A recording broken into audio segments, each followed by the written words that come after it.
Last podcast on the left is all about the facts. So when Southern New Hampshire University came on as a sponsor, it was time to do some research. Turns out they offer more than 200 online degree programs, and get this, criminal justice and psychology are some of the most popular. Classes have no set meeting times, and tuition rates are some of the lowest in the U.S. Want to learn even more about SNHU? Visit snhu.edu/last. Insurance isn't one size fits all. That's why drivers have trusted Progressive's Name Your Price tool for years. Just tell Progressive what you want to pay, and they'll show you coverage options that fit your budget. Visit Progressive.com to find a car insurance rate that works for you. Progressive Casualty Insurance Company and Affiliates. Price and coverage match limited by state law. There's no place to escape to. This is the last podcast. On the left. From your glade. That's when the cannibalism started. What was that?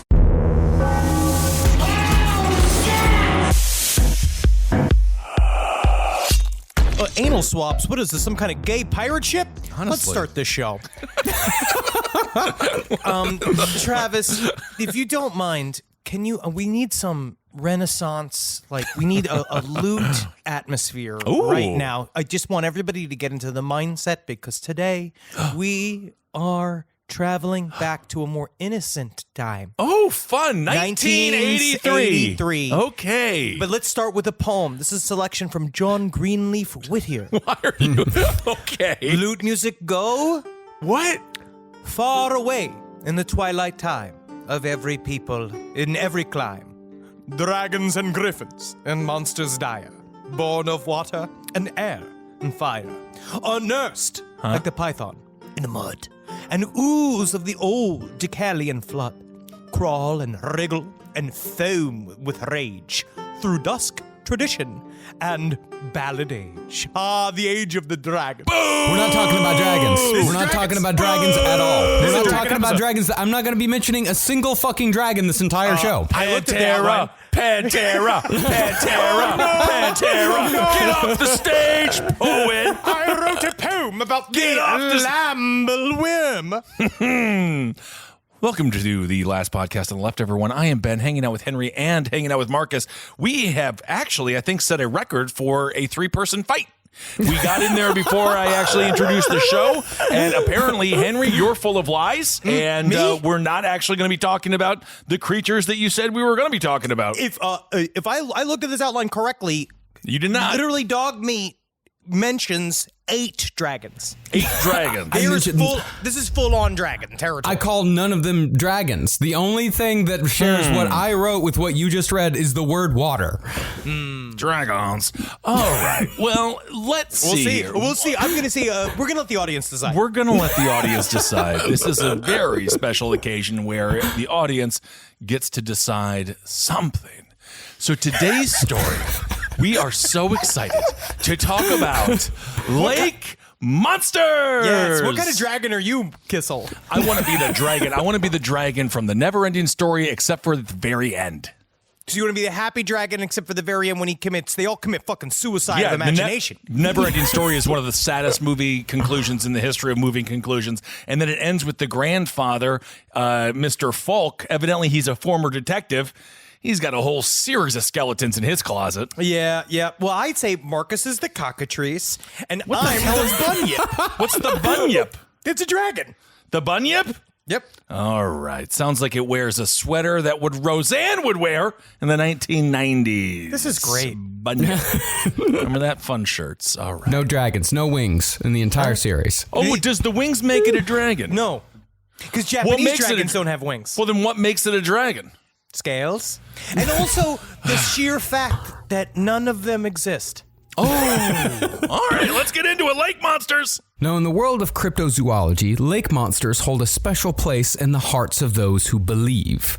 While other branches of cryptozoology, like Bigfoots and chupacabras, can be pretty heavy on the hustle, the study of lake monsters, known as dracontology to some, isn't quite so crude. I don't know if we need the term branches. When I think about branches, I think the FBI, the CIA, things that have cryptozoological large societies are involved. They are big. They have PayPal accounts. Yeah. They have their own custom emails. So if I called Crypto 1-800-Crypto, I would get sent to different branches within. Yeah. Press 1 if you've seen a dog with mange. No, I have not seen that. Press 2 if you have found a footprint in the forest. No, I have not seen that. Press 3 if you saw a shadow in a lake, you fucking idiot. No, actually- Press 4. Is it a rock? Check again. Press 5. It was a rock, yeah. Maybe you need to call your wife because she might be dead. This is actually what I was calling about. Is this not the how to get away with murder hotline? But the truth is that in our estimation, the Bigfoots and the Chupacabras communities, they're much more pent up on they want a Bigfoot. Like the Bigfoot Oh, they people, are horny for it. we already saw in Oklahoma, they set up an actual Bigfoot hunting season, right? The goal is to trap and release a Bigfoot, but their I mean, goals, to be fair, it's sponsored by Keystone Light. I mean, no one's going to find a Bigfoot. It honestly sounds like it's a Doritos Super Bowl commercial, just like so right there. But and the Chupacabras, technically, we found a Chupacabra not that long ago. What they said was a Chupacabra, but it was a dog. That's just my adopted dog, Jerry. Yeah, we've never actually seen a Chupacabra, right? They said that they have found things that resemble the attitude, behavior, and description of a Chupacabra. Okay, that's close enough. Well, you've got all the carcasses that have supposedly been killed by chupacabras. You have the pigs and such that have the holes in the neck and all the blood drained out, which points towards a creature of which we have no explanation for. But it's a dog with a tiny mouth. And by creature, you mean Homer Simpson. He's not real. It's a cartoon. None of that was real. Do you think it's real? I was talking about how he likes to eat pig. I like to eat pig. Your friend who's in front of you likes to eat pig. You're not real. Wow. You're not freaking real. That's so scary. It's so scary. But the lake monsters of all of them seem to be so particularly faith-based. Okay. Yeah, well, that's the thing, is that Dracontologists, instead of being about the hustle, they seem to be in it for the passion. They refuse money from tabloids for their cherished photos of Ogopogo or Champ so as to not sully what they obviously believe is a magical yet unsettling experience. It's got to be scary to see a big eel. Absolutely, especially Ogopogo. It sounds like it has face paint on like a clown. Horrifying. Cool. Others hold their experience with lake monsters so dear that they will sue anyone who dares even write about their own personal lake monster. And even our dear friend, if you'll remember, even our dear friend Kevin Barnett would talk about plesiosaurs with a passion that bordered on the fanatical. Wait, are they not real? No, they're real. Okay, good. I was going to say, we can't, because I believed everything that Kevin ever told me. If I found out that was fake, then I'd have to go dig up his grave and yell at him. I felt Kevin move through me this week as I was reading about dragons. That's what Lake this monsters. is about. Lake monsters. This is Lake KB. monsters. No, it's dragons. Today, the Dragons. cool thing you can call, I think it's cool, you can call them dragons. What would Kevin call them? He would call them lake monsters or plesiosaurs. He would actually call them plesiosaurs. He would actually be offended that you referred to them as dragons. Trick speaking for him. question. Trick question. Kevin is so smart, he would call it whatever you thought was the right thing to call it when having conversations with you in order to win you over and then slowly manipulate you and take all the money. That's why he's brilliant. Just like Nixon. Oh, yeah, Kevin Barnett was just like Nixon. In a loving way. Well, even the hoaxes involving lake monsters often aren't done for the love of money. Instead, the history of lake monsters is peppered with bands of merry pranksters who have no desire other than the inclination to cause chaos in sleepy lake communities. And then in the aftermath of their chaos, they create these sort of mascots. All of these different lake monsters, different than all of the, because, there's a Bigfoot for every region. There's a lake monster for every region. But the lake monsters, they kind of, for the locals that are around the lake monsters, seem to really represent the spirit of what it's like to live in Lake Champlain. You know what I mean? Right. Everybody loves wallowing in the mud and eating mollusks. That's what they love. That's what they celebrated in a demoted lake. Well, I think you've just described the life of a turtle, but yeah, I suppose so. If you are a person that wants to live like a turtle, technically you've just become Terry Schiavo. Oh, totally. Question though, when it comes to these entities, because they are mythical, can you infer more sort of attributes to them than your average course. cryptid? Because with an Yeah. alien, we have a set standard of rules. Yes. Cryptids somewhat, but it seems like these lake monsters, you could make them even a socialist. Yeah, some of them are kind of flirts. Yeah. But the most interesting thing about lake monsters is that while they arguably kicked off the modern age of cryptozoology when Nessie first reared her head in 1933, they are also the cryptids least likely to exist. And Marcus actually knows that Nessie was a woman. He saw her vagina. And he was in there and he's punching at it. And, they kicked her. He's not allowed back in Scotland. Honestly, because Loch Ness Monster's got a clit the size of a corn cob. You can really get your hands around it. Hello, I've seen that tape before. But there are no dermal ridges like we have with Bigfoot, nor are there any carcasses like we have with Chupacabra. Instead, the majority of evidence with lake monsters involves a person seeing a thing and taking a picture from really far away. Why are they never close? Because they're never that close to, because the monsters are being safe. Are the monsters more scared of us than we are of them, perhaps? They shouldn't be. They're much bigger. They're monsters. They I are don't monsters. know. I watched The Cove. They should be. We don't exactly treat our wildlife that swims very well. Honestly, No. that would be a horror movie to a bunch of whales if they just watched The Cove. Yeah. They knew. They do Absolutely. kinda It's a know. horror movie for humans. That's why whales are always screaming. But while those pictures would be unrecognizable as anything biological unless given context, the people who say they've seen lake monsters believe in what they think they saw with every fiber of their being and defend their position without any doubt as to what they experienced. All right, I will say these are officially cryptozoologists because they will utter the sentence, I know what I saw! Well, so, maybe they did have something close to an anomalous experience. Who knows? I think, also you see a very, very big carp. It might It's throw you scary. for a loop. If you're not ready to see a 9-foot carp, No, I'm and never. you don't know you're about to see a 9-foot carp, and you've got fucking schedules in your head. You've got 9 abortions to do that Oh, morning. my goodness, You that's can't a be lot in the focusing morning. and thinking about all these carps. You bundle them up in the morning so you can do them before lunch. Oh, you didn't And give a then- nice healthy lunch. Yeah, you big old. That's how you have a nice pasta visual right after you get your morning abortions done. Right. You see you're this the one corp- getting the 9 abortions. You're not giving them. Yeah, because I That's got a pregnant lot. 9 times in one Oh, go wow. because I separated my eggs. plus 1. Wow. But you're not. So who knows? Maybe it has an astounding effect on you, and now you want the whole world to feel the same wonder and amazement that you experienced in that moment. And of course, we know nothing. I mean, we know a bit more about the lakes because they ain't as deep as the ocean, but we still don't know much about the unexplored world of water. I don't know a single thing about lakes. They're wet. They are wet. But before we get into the subject deeper, let's acknowledge our sources. The first is Lake Monsters by Benjamin Radford, Lauren Coleman, and Joe Nickel. Joe Nickel, he's the quintessential humorless skeptic in a tan vest who delights in spoiling good times. Which one do you think out of those 3 did all the work to write the book? Benjamin Radford's the hype man. Benjamin Radford, someone's got to be out there to be funny, make the Boom, voices, boom, do all the boom. shit. Yeah. Lauren Coleman, that person is another central person. They're the voice of the audience. You know what I mean? Oh. They respond and listen as I if they're don't listening like to things for it. the first time. See, I stuff don't like like that. it. See, that's great. I'm not liking it. And then like the fucking pleasureless Nickel is the guy who sits and does quote unquote all the fucking work. You know what I mean? Well, The writing and such. yeah. It's unfortunate his book tour was canceled. I know what I saw!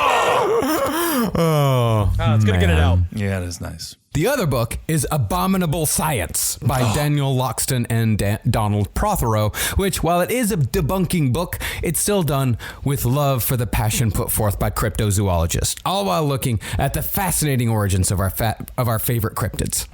Abominable science. That's also what the Bush administration called stem cell research. Isn't that nice? Is this a deep cut, very strange, fringe, political joke? No, it wasn't. That's not that fringe. It's a very famous joke. It is a nearly 20-year-old reference. Okay. I'm just being clear. I was just trying to bring in the fact that I was talking about. I brought in that. See, I was going to say, because Marcus accidentally said abdominal science, but there is not a single person with a visible ab in any of these books. Okay. I'm going to see. So both see of what us, holds. both of us just hit it out of the park. Yep. That's why we're here. And of course, for the believer side, I delved once more into the Loch Ness Monster chapter in my Mysteries of Mind, Space, and Time collection, which I must say is one of the most half-hearted chapters of the entire series. Why? People are deflated and sad about Yeah. Loch Ness. Yeah, they are sad about him and her. Mm-hmm. Why? Well, I'm about to tell you exactly why. Please, because it's very famous. Yeah, I mean, if we're going to talk lake monsters, we would be remiss if we didn't start with the most infamous lake monster of all time, the biggest and most famous cryptid that we have yet to cover here on the show. Choose one. Choose wisely. Choose wisely. What's it going to be? Jack Nicholson on a sub, eating a sub. Jack Nicholson on a boat eating a Subway sandwich. That is my favorite like cryptid. I had to go through a series of people, but then I was like, oh, they'll be mad at me. They'll respect that person. But Jack Nicholson, because he's doing so well, eating a sandwich on a boat, that's my kind of sea monster. God, it's my favorite. Loch Ness Monster. Talking about the Loch Ness Monster. Oh, okay. Oh, this guy. Yeah. Now, when it comes to a location where a cryptid might live, it's hard to do better than Loch Ness. Loch Ness is the largest body of freshwater in all of Britain, and other than a few vacationing middle-class Englishmen, it was largely unspoiled until 1933, when some of the loch's surrounding forest was cleared away to give easier access. And some of Loch Ness's entire situation was ruined by next week's topic, which I'm actually very excited for, about We're going to cover deforestation? We're going to talk about what's going on in Brazil right now? No, that's like season 25 of Last Podcast on the Left, when it's just talking about how, like, bugs are also kind of evil, and windgrass attacks. I love that. I can't wait to read the bugs are also kind of evil script. That'll be great. Some organs look weird. Yeah, Let's they do. describe the stomach. Yikes, weird.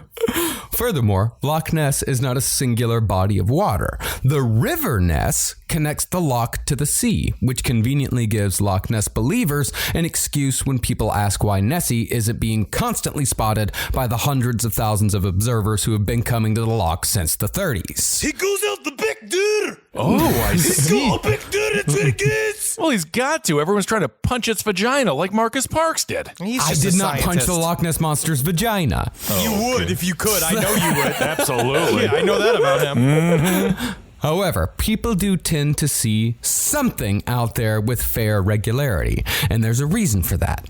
The loch's waters are often terribly calm, and the high shorelines cast shadows and reflections that cause small objects like birds and small animals like otters to appear much larger than they really are. What does the otter do?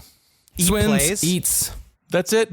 Okay. You seen him? He puts the blocks of the different shapes in the proper slots. Yeah, I just don't know how an otter survives other than like for fun on Instagram. Turning tricks. It's a... Whoa! Yeah, it's a sex worker of the lake world. Oh, my.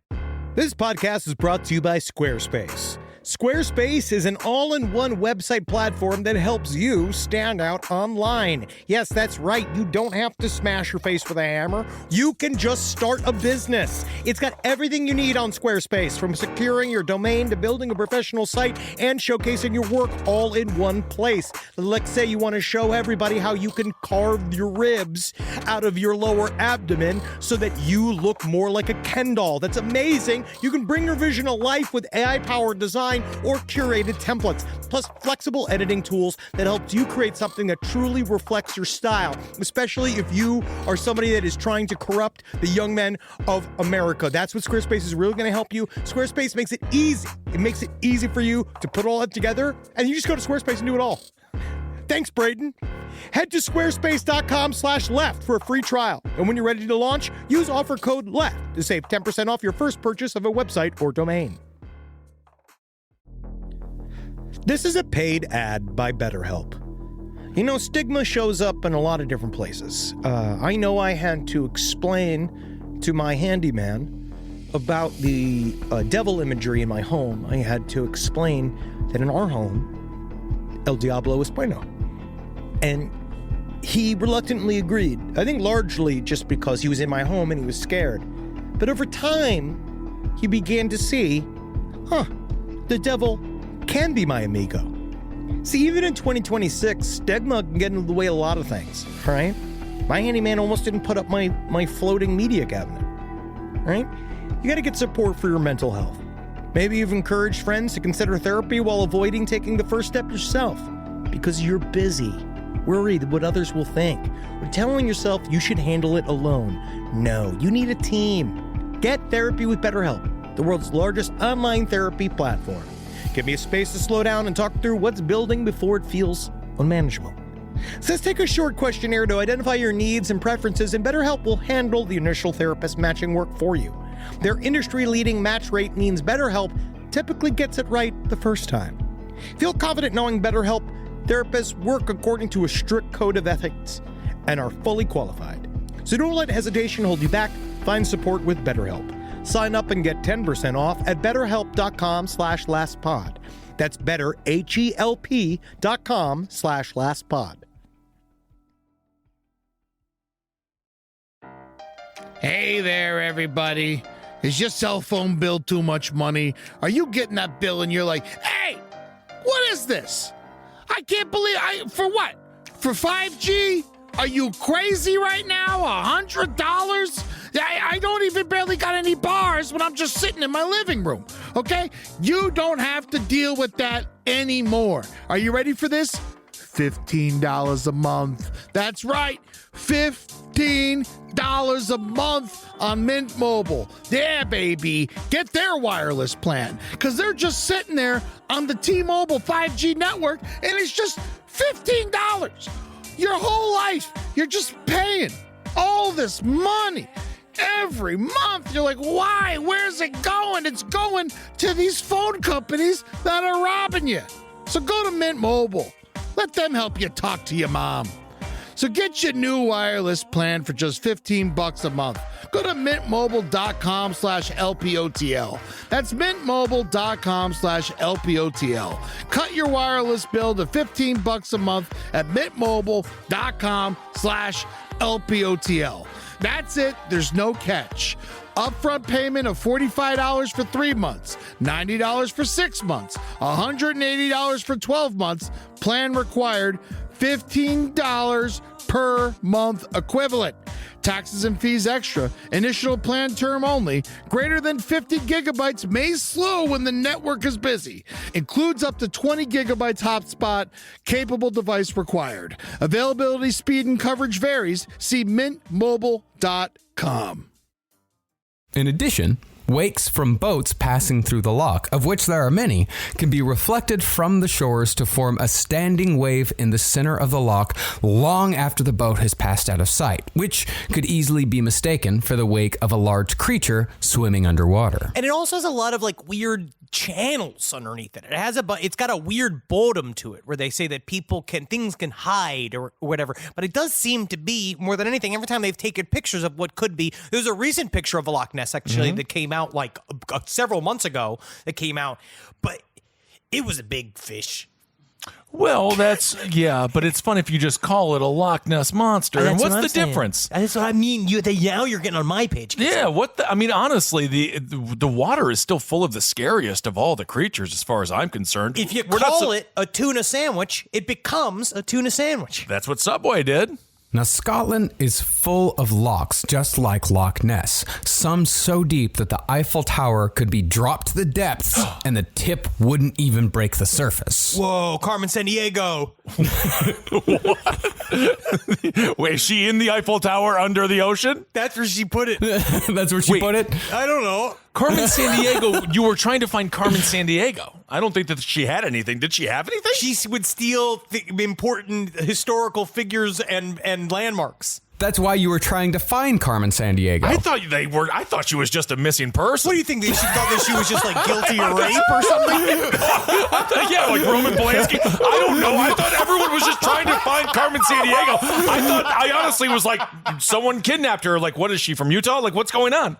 Wow, you missed the whole point of that show. What documentation did they have? She would say like, ha, ha, ha. They'd see her in her helicopter lifting up the Eiffel Tower going, ha, ha, ha, ha. So she was evil. Yeah, she was the villain. Wow. A cappella sang the theme song. I remember that.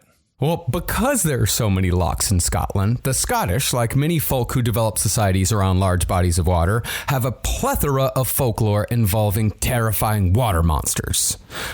Most disturbing is the shape-shifting kelpie, also known as Ookye, which roughly translates in English as water horse. Whoa. I wonder why they went with Kelpie as opposed to. It's something Scottish. Scottish has old language. They don't think Well, they it's have Gaelic. Gaelic. Is it the same as Gaelic? I mean, they're that. Ookye. That's Gaelic. That is definitely Gaelic. Okay. No, that's not the Gaelic I know. Wow. Sasha Gray, we're here. We're ready to be guests on your show. 39 and holding.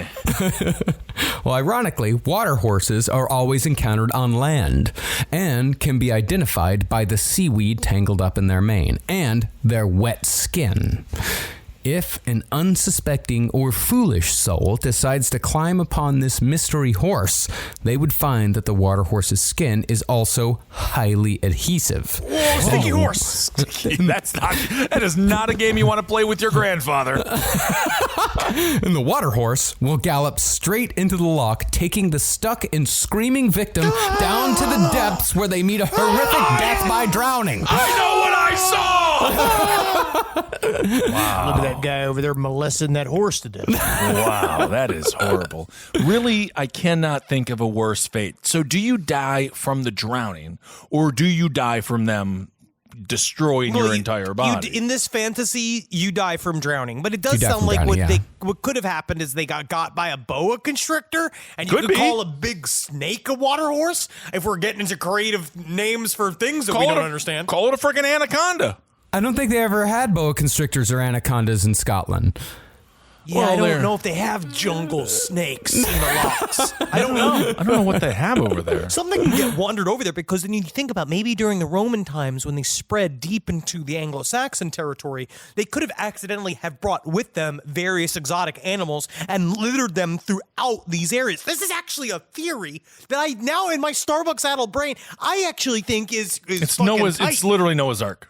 I think it's just a lesson that's don't get on a strange horse. What? I would never touch a horse. That I'm was the afraid of horses. Wait, that's the lesson you got out of this? Well, Never touch a horse. specifically, the water horse targets children by pretending to be tame and gentle, and its back. Well, Oh, yeah, come on, kids. What you doing? You playing a game? I'm a fun talking You know, it's weird that you horse. have that to try to attract me, a child. It's the most You're the biggest creepy child thing I I've could. ever seen. No, I don't like that voice at all. Oh, yeah, come on, get on me, long child. well, the water horse's back will all actually lengthen to accommodate as many children as are present. Then, once all of them are glued on tight, the water horse speeds them to their doom. Sweet. Honestly, there's so many kids in Scotland and in these areas. They have a lot of kids. I mean- sometimes it's good to have someone to take out like 8 in one go. You to help the town have enough corn. Get this thing some training. Make it a bus driver. Why not? The kids are already on there. That'll be kind of a fun way to show up to school until you have to unstick yourself from the sea serpent, and you probably will lose the back of your pants. Honestly, we're really building out our cryptid high school pitch right now. This is very cute. Cryptid High School. Whoa. Yeah. Well, in one folktale featuring the water horse, one of the children actually cuts off all of his fingers in a bid to escape. Fingerless, he then watches as all of his friends are carried off into the water, which of course makes him the one who survives to tell the tale. I was training to play the harp. Oh, that's really sad. Now I've got to use my feet and my dick. Yep, you're going to have to become a drummer. Strangely, many water horse stories are very similar to vampire folklore. Sometimes, a water horse will take the form of a man or a woman, then shapeshift into a horse instead of a bat when it comes time to eat the victim alive. That's scarier than a bat. Yeah, Yeah, why so would they much ever? scarier. Why would they ever be a bat? There's something terrifying about just like Kissel waking up, Kissel standing above my bed, just being like, I got lost going to the refrigerator. And then all of a sudden he morphs into a horse. Yeah. That's scary as fuck. You'd be like, And then get on, starts I'm eating you alive. Get on, I'm sticky. I think a horse eating you's actually got to be fucking painful. Oh, man. You're going to want to hop on me now. I'm sticky. Okay, good. Better get out there while the stick is fresh. Yeah. There's actually even a water horse story in which the creature shapeshifts into a horse and chases his victim all the way back home, but is unable to enter because, like the vampire, he must be invited inside before he can cross the threshold. Interesting. Wow. Wow, this would be great for horse girls. Wouldn't they want to turn into a big... Dude, horse girls... What's a horse girl? They're girls that are... They normally have very long hair, and they are obsessed with horses. In school, I'm surprised you didn't see some because you were from farm areas. Well, we where had cows. Oh, someone who does... someone who's obsessed... Like, girls that are obsessed with horses, a lot of the times, they're particular. Right. They're an interesting bunch, lonely, loving horses, the solitary nature of horses. They're the only ones that the horses can understand. The horse is the only thing that they can understand. My question is that, like, do they want to turn into a horse, or do they just want to have sex with one? Well, it seems like their perfect man would be a centaur. I do know some horse girls who had the experience of riding horses all the time were quite fond of riding the horse. Well, a lot of If you times. know what I Wink, mean. Wink, wink, wink, wink. Wink, Some of wink, that's wink. what happens. That's what happens when you tell a woman, "Better get in. Water horse is sticky." Well, that's the only reason they get away with all the bestiality. No one can see it happening. This is ridiculous. Double standards. What? They can ride the horse. I say, oh, she's just really, she's into charcuterie. What's that called when you She'd ride? have to ride the horse upside down. She'd have to grip onto its That's what they haunches like she was hugging it. What's that thing? What do you call that when you play with the horses all the time? It's not charcuterie. That's a meat and cheese board. Charcuterie. I am just. No, that's a meat and cheese board. What is it called? I don't It's think called there's a Vincent. word. I don't think there's a word No, for there is a playing word. with horses No, all there the is a word. time. Mitt Romney's wife does it. Oh, you're talking about dressage. Dressage. You're talking about dressage. Dressage. Christ. That's fancy horse walking. That's not That's what I fancy said. Horse walking. That's it. Those horses might be sticky. We don't know. Well, you said, what's the word for when you play with horses all the time? That's what it is. I gotta stop. They get paid a lot of money to do that. The horses get paid to be In March, stroked by those people. guys, just so you know, in March we'll have been doing Last Podcast and Left for 10 years. Oh my God. And I think that's the dumbest you've sounded. No, I don't think so. I don't think so. Kevin loved horses. He had Horse Illustrated. Oh, don't make me sad. Well, concerning their ubiquity, stories about water horses were told in Scandinavia, Siberian Russia, Italy, and Eastern Europe. And one explorer of the Americas in 1535 heard natives tell a story of a fish shaped like a horse that wandered land by night searching for victims. Can I ask something? If it's a fish that's shaped like a horse, can we just go ahead and call it a fucking horse? Yeah, because it's on land. It's a horse. Does it have a fish head? When it's in the water, it's a fish. And when on land, it's a horse. That's pretty But cool. how I do think you it's refer two to things. it? A fashorsh. Ooh, a shorsh. That's scary, and you have to, even if you're sober, you'll be like, I saw the shorsh. You'll be like, he's hammered. All right, He's okay. hammered. No, the shorsh is way to the west. I know The what I shorsh is saw. going to the west. But even though many have cited the water horse as a precursor to the Loch Ness Monster, stories of the water horse were not specific to Loch Ness and were in fact told anywhere in Scotland where the population lived near a large body of fresh water.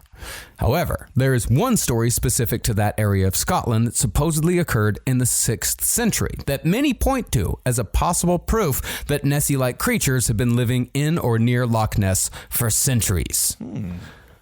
According to Christian legend, a saint by the name of Columba was traveling through North Scotland and came across a group of heathens who were burying a friend who'd been killed by a water monster while he was swimming across the River Ness. Oh, hello, I'm St. Columba. One more thing. Hello, that's a Columbo reference, which brings us up to 1989. One Second more of the thing. show. Yeah, I love Columbo. We all do. We will also get into the stories of saints one day because saints are some of the Well, you know, in the Catholic Church, they keep a saint's bone in the table up. It's fucking creepy, man. Oh yeah, No, Roman I got a whole Catholic book Church. on it. It's called Heavenly Bodies. It's fucking great. It's a fucking cult, the Catholic Church, obviously, but the saints are very interesting because they are. I kind of view them as the old school version of superheroes. Yeah. Where That's they do a lot entirely of fair. They have these kind of stories that are attached to them. Meanwhile, I just think that like you became a saint by paying for it. Yeah, at one point? I think it's like being a duchess or a diplomat or something. Also, am I supposed to call some guy who's a sir in another country here, sir? No, we're like, Americans. If I meet fucking Anthony Hopkins, who I would call sir. No, but you if just say out of the polite colloquialism, say sir. I won't get arrested if I don't call some fucking piece of shit who's some fake thing somewhere else here, I right? wouldn't Because he call- doesn't have a lance. He doesn't have a sword. I wouldn't call Paul McCartney sir. No, definitely not. I call him Mr. McCartney. Yeah, absolutely. Paul, because he'd probably be cool enough to call him Paul. He's like, they call me Paul. Oh, he'd love that. You know, my father was Mr. McCartney. And you have to like hang out with him and shit. And then like, next thing you know, you got no clothes on. He's doing a dermatological fucking test on you or whatever. Oh, but hey, man, whatever the sir wants, you know. That's an old sticky horse of a different kind. Well, Columba, when he came upon these heathens, he saw an opportunity to flex his magical Christian powers and maybe convert a few Scottish heathens in the process. So he began his string of miracles that day by laying his staff across the dead man's chest, and he brought him back to life. I like them apples. I'm from Boston. I actually love those apples. Thank you. Then Columba ordered his fellow monk, Lugni Mokumen, to swim across the river and fetch a boat on the other side, putting his so-called friend right in the path of the deadly monster and continuing the long line of Christian stories where people are told to do horrible and dangerous things just so someone can prove a point. It's also it is just the lifetime fate of the intern.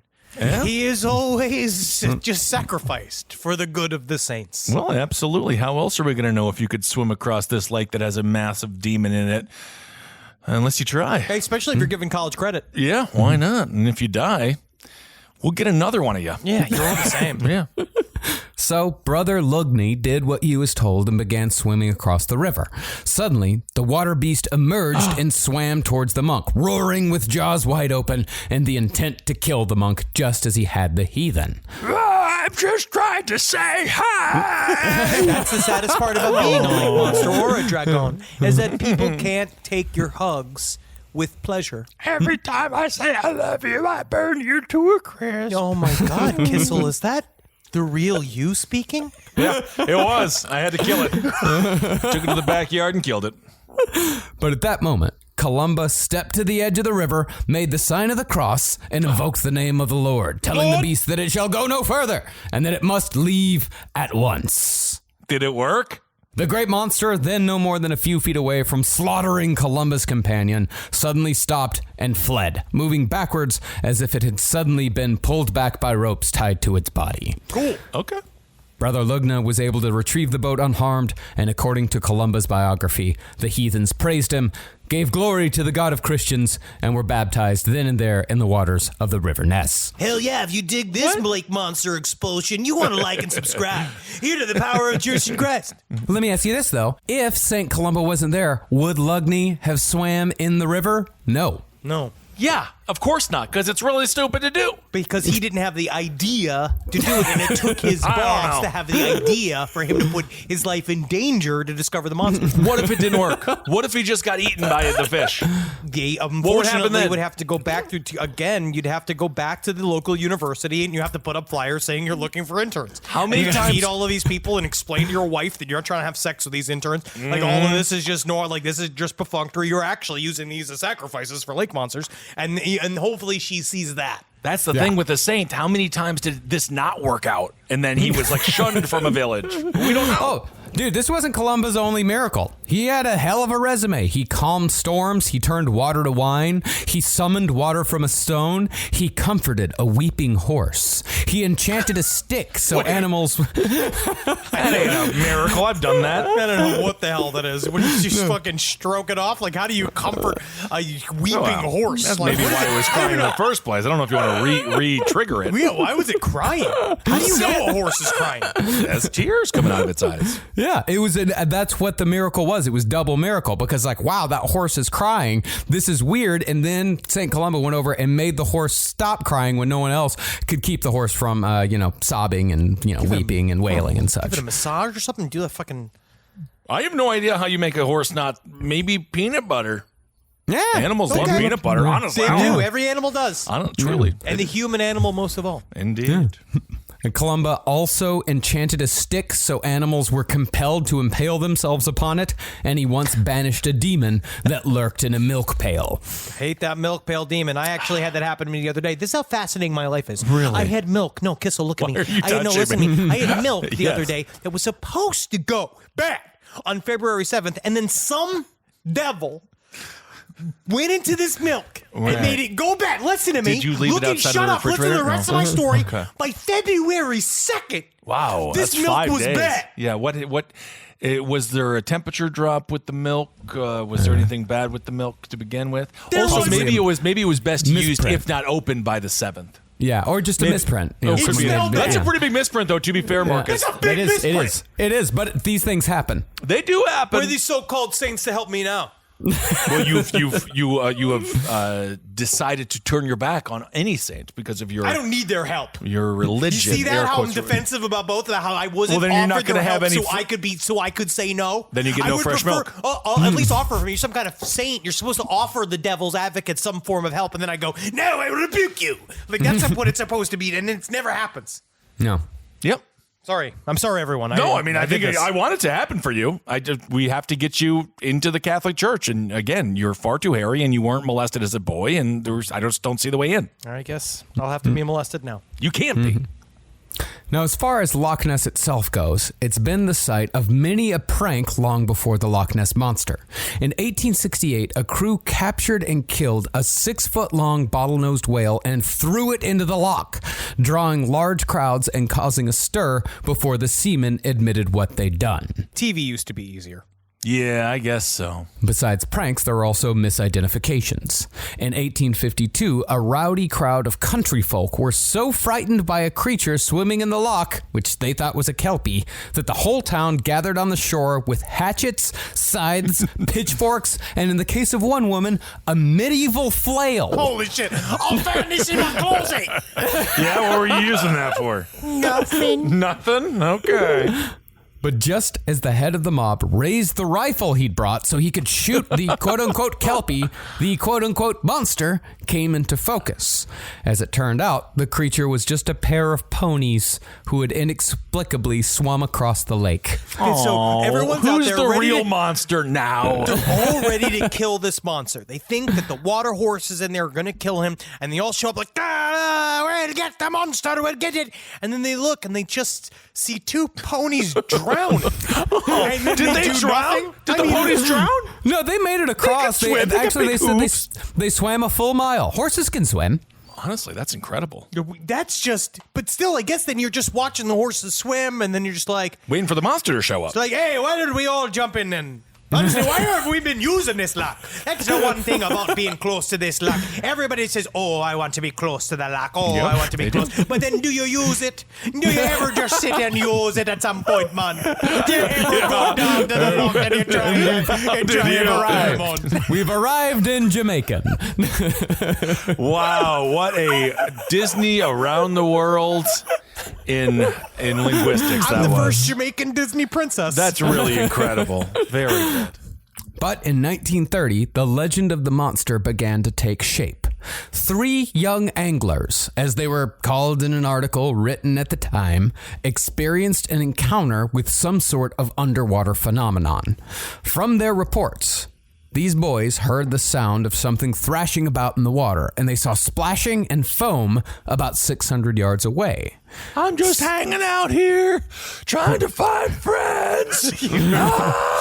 A man your size very well could have been considered a lake monster at the time. Just that tall, that height with those bog people. They'd look at you as you were They like, were unhealthy. you would look like, oh, it's like, have you seen the tail of the racing bear?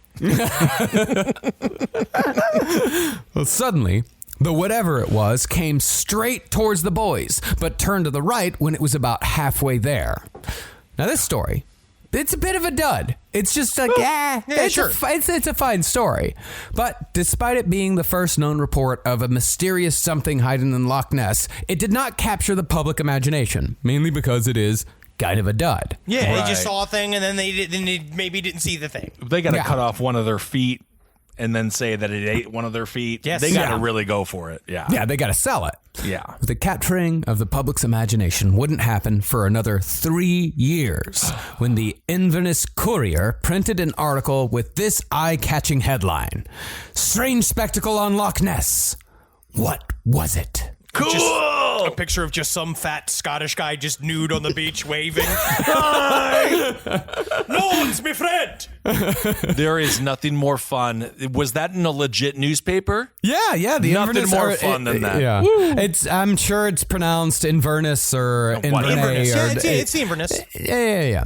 Well, in this story, the witnesses to the unexplainable phenomenon were an unnamed couple. They said that they were standing on the shore when the woman saw 3/4 of a mile away what she at first believed to be ducks fighting on the water. But after her eyes came into focus, she said that she saw a creature that resembled a whale rolling and plunging for fully a minute. You know, it's interesting. You mentioned her eyes getting into focus. This is like a real question, I guess. How about everybody's bad eyesight? Yeah, that's definitely part of it. Don't ruin the magic now. Okay. I'm just saying maybe nobody could see. Okay. Who knows? It's just where you hold it. For the man's part, he only saw splashing, but the reporter who wrote the story saw an opportunity and added the appropriate embellishments. Look at that. He immediately tied the story to that of the 3 young anglers, but he changed the angle of the first story. The first story, when it was written, was, "We have no idea what it was that we saw." But when he wrote this second story, it changed to, "The boys saw an unknown creature that may indeed have been a monster." And again, this is the Zabrowski parable. Just because if it's both true and unentertaining, is it worth it?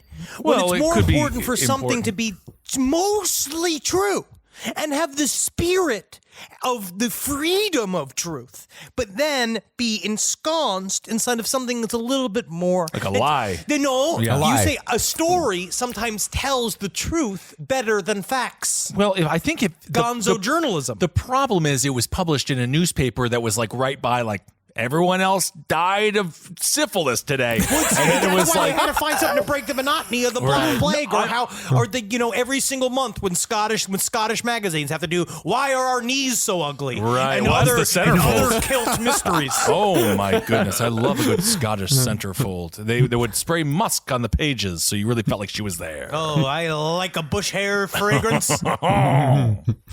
Then, the writer added the detail that this quote-unquote fearsome-looking monster had been seen in Loch Ness for generations, despite the fact that the only encounters with anything strange before 1930 had been a dead whale and a couple of ponies. Well, because the story kind of has, there was one story of the Lambton Worm, which is a story from a very, very long time ago. That's another one of those that it became a very massive story about cryptids, and it was a very like this idea of it's a creature that lives underneath a well, essentially a water well, and then it climbs up and it fucks with people, and you have to go kill it. But the story is really just about a guy found a big snake.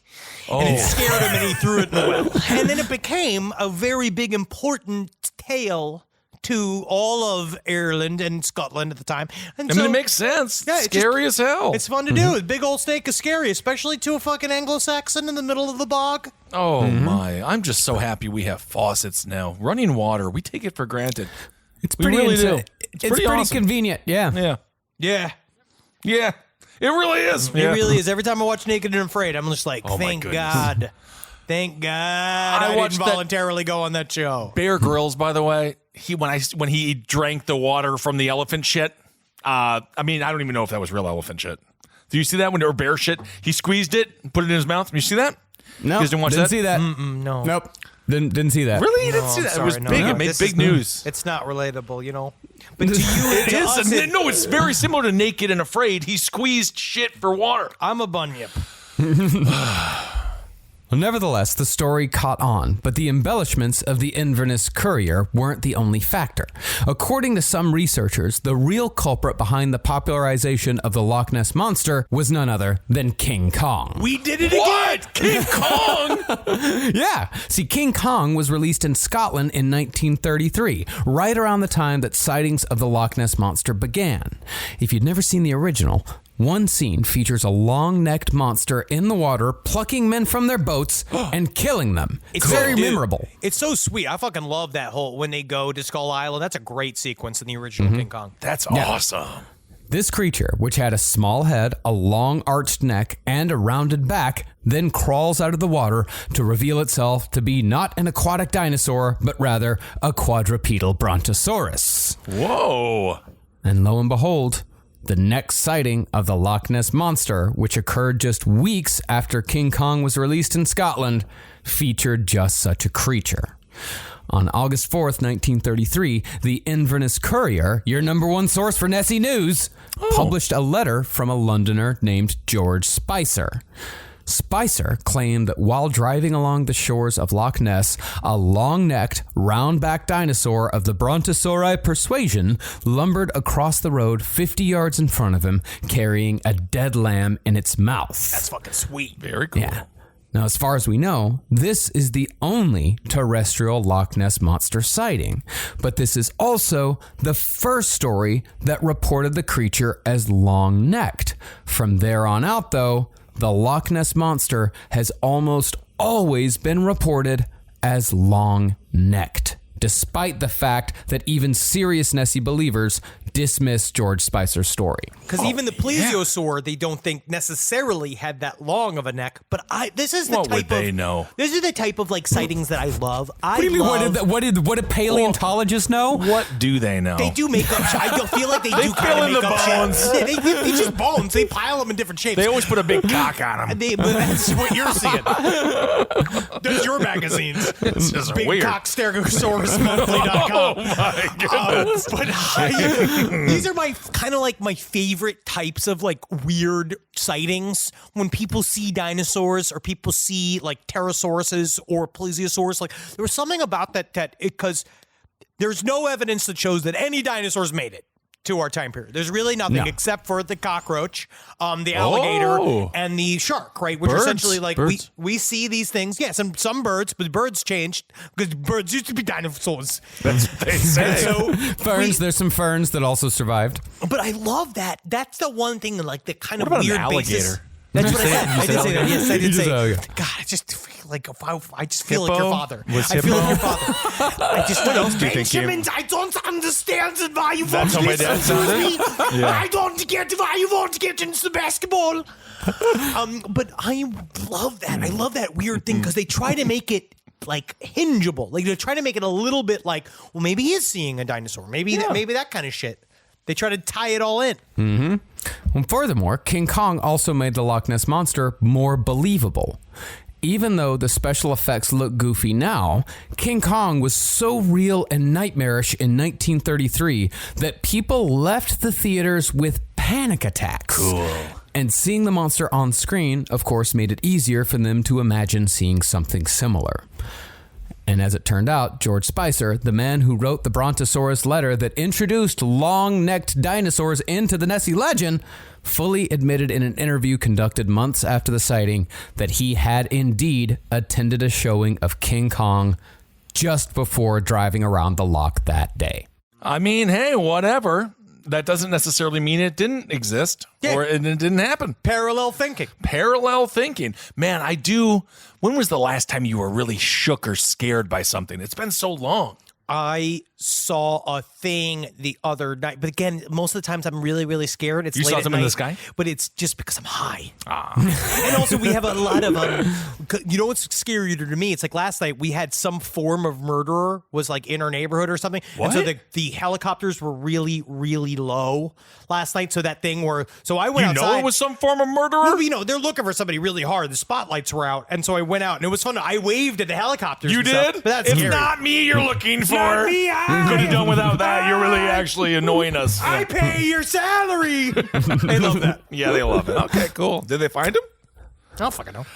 Well, I should have. Okay. Is there anything better than a summer evening outdoors?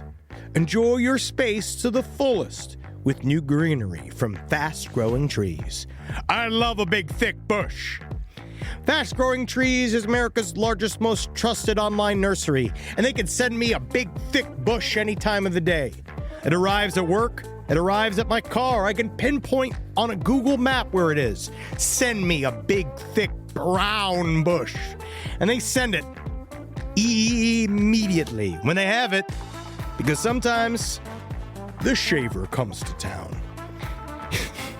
I remember one time I ordered a cherry wood tree from Fast Growing Trees. And my God, I couldn't cut it down, no matter what my father told me to do. I had to lie to him about it. And next thing you know, I became the first president of the United States of America. And even you can become the first president of the United States of America with Fast Growing Trees. Right now, get up to half off select summer planting essentials, plus get an additional 20% off your first purchase with code LEFT at checkout. That's an additional 20% off at fastgrowingtrees.com with code LEFT at checkout. Offer is valid for a limited time only. Terms and conditions apply. All right, I know what you're thinking. I like to go banking, but I don't want to give to these big old banks all the time that cater to the 1%. Well, go ahead and get yourself hooked up with Chime. It's banking built for you, not just those rich jerks. And they got thousands of fee-free ATMs because why pay to get your own money? Chime is working for you, man. You get your Chime card, you're going to get travel perks, you're going to get into airport lounges, you're going to get those chicken thighs. You know, every time I go to an airport lounge, I get chicken thighs. And you know what I say whenever I see a plate of chicken thighs? Give me more. Chime's going to get you those chicken thighs in these lounges, all right? Sure, they could serve other types of meat, but why would you when chicken thighs are so delicious? Chime is not just smarter banking, it's the most rewarding way to bank.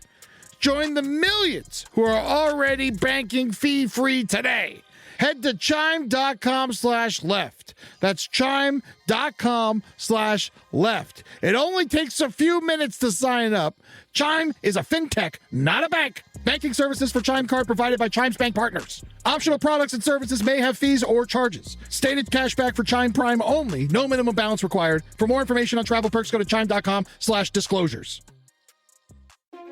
It's obvious we love true crime, but it does make us feel a little paranoid about what's out there, as it should. And that's why it's so important to get a home security system that gives you peace of mind. With SimpliSafe, you can stop crimes before they even start using their AI-powered cameras to identify threats on your property and alert US-based live agents to take action. Like arriving in a helicopter in the night, coming down from the helicopter, zipping down and breaking through the windows with their big axes, and going through the house, ripping through the walls, finding the criminals. It's easy to do. SimpliSafe has been a game changer for us. And the best part, there's no long-term contract. We've used it since the very early days of SimpliSafe here at LPN, and it keeps us safe, doesn't it? It keeps all of our thoughts inside the building. Then there's the ones we let out because they have to go out because that's a part of it. But SimpliSafe keeps the other thoughts safe. And for that, we say thank you, SimpliSafe. And we want you to experience the same peace of mind as we, which is why we've partnered with SimpliSafe to offer an exclusive discount to all of our listeners. Right now, you can get 50% off your new system by visiting simplysafe.com/LPOTL. That's half off at simplysafe.com/LPOTL. There's no safe like SimpliSafe.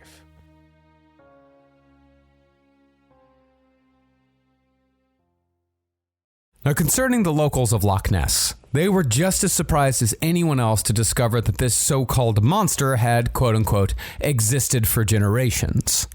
But you better believe that once they discovered that people were willing to come to Loch Ness just to try and see the monster, the whole country leaned into it. And that's where the real blood sucking started with the tourism industry. But, you know, this is where they get criticized, and cryptozoologists get criticized because this idea that they make all this fucking money. Oh, the stacks of money. So much money from this, but they say they don't really. But also, Loch Ness, it became like what you need. That's how they lived. I remember That's how they that. made their money.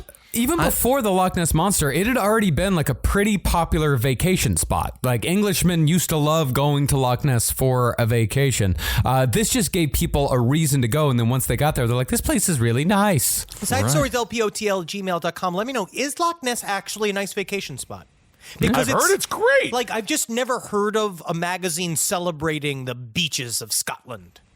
Well, I don't. Well, It's Marcus nice for a would know. different reason. You're not going for a tropical time. It's cold and it's windy. You're going so you can feel strong around all the brittle British. Actually, you can be a that's true. king again. You show up with a spray tan on, you just look like an Italian ambassador. Oh my goodness. Worldwide tourism took such a jump in the 30s that the Scottish Travel Association was actually accused of inventing the entire story themselves. The person who levied this accusation was, of all people, Nazi propaganda minister Joseph Goebbels. Jesus. Wait. I was not expecting him to show up. No. Hold on a second. Apparently not busy enough with World War II, Goebbels took a break in 1940 to denounce Nessie as an invention used to dupe tourists in an article that he published for the Hamburger Illustrated, which I think translates to Hamburger Illustrated. You were talking about centerfolds earlier. That would be fun. I mean, technically, I follow several Hamburger Illustrated accounts on Instagram where it is just like luscious pictures of burgers. But I didn't know Goebbels would also be so into hamburgers like that. It kind of makes me upset. Well, I mean, he's definitely the, I know it's the city Hamburg. It must be the city Hamburg, obviously. It must. Of course, where the hamburger did originate from. No ham in the hamburger. It's actually beef. Interestingly enough, another Nazi It is interesting that Goebbels is always the king of no fun. Can't we have one thing? One thing.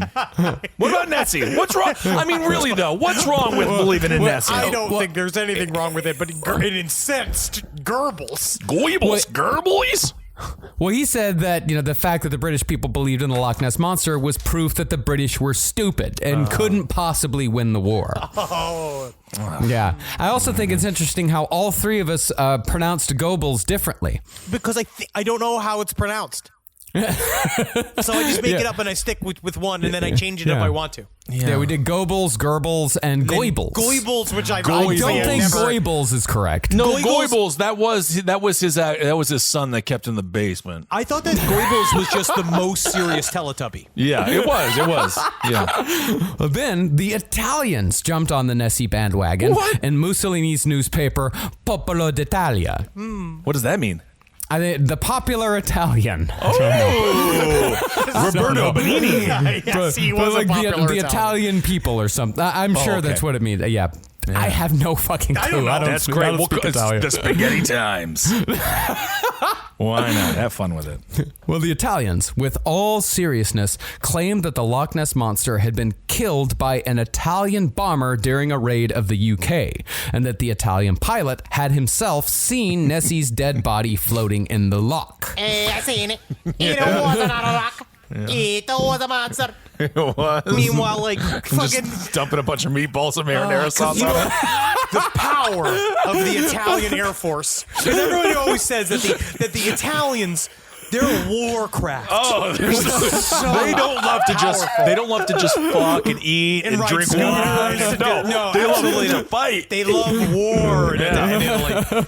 Well, the Daily Mail, of course, responded to the story in a cheeky fashion, congratulating the Italians on, quote, one of Italy's very few undisputed naval victories. Ooh, burn from the fucking snide English. Sick burn. Jeez. But the Loch Ness Monster would not have reached international fame if not for the efforts of one man, Marmaduke Wetherell. Yep. Woo! That's real names. Marmaduke. That's a real name. I love it. By the end of 1933, the Daily Mail decided to join in on the fun by dispatching Marmaduke as a special investigator, branding him... that's what I said. Marmaduke Wetherell. That's his name. His name is Marmaduke? Yeah. His first name is Marmaduke. Yeah.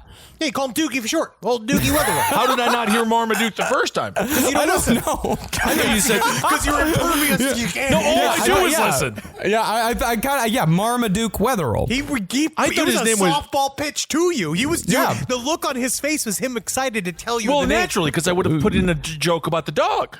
I would have talked about Marmaduke. Yeah. My favorite cartoon of all time. Marmaduke, stop. It's a no spin zone when he's spinning all around. No, we remember. Yeah. 10 years old. 10 years of If doing I the would have show. heard that, I would have said that at the time. It would have worked perfectly. Yeah.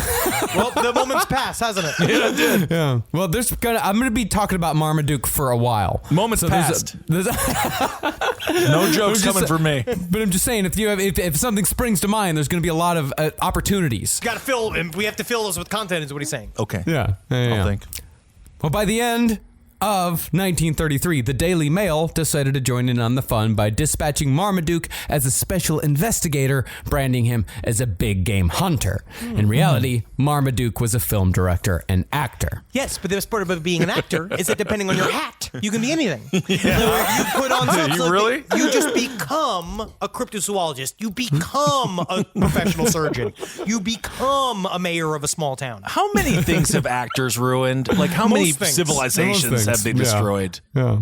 Well, drawing upon his experience in the world of stage and screen, Marmaduke arrived at the loch and almost immediately exclaimed that he'd discovered and cast in plaster the monster's footprints on the loch's shore. This was within 2 days. Yes, it is, and you can count each one of its toes. A 1, a 2. There are 2 toes. Whoa, just 2. All right. Right here. Interesting. I found it. Marmaduke's name. You're Taking great. a shit as my game.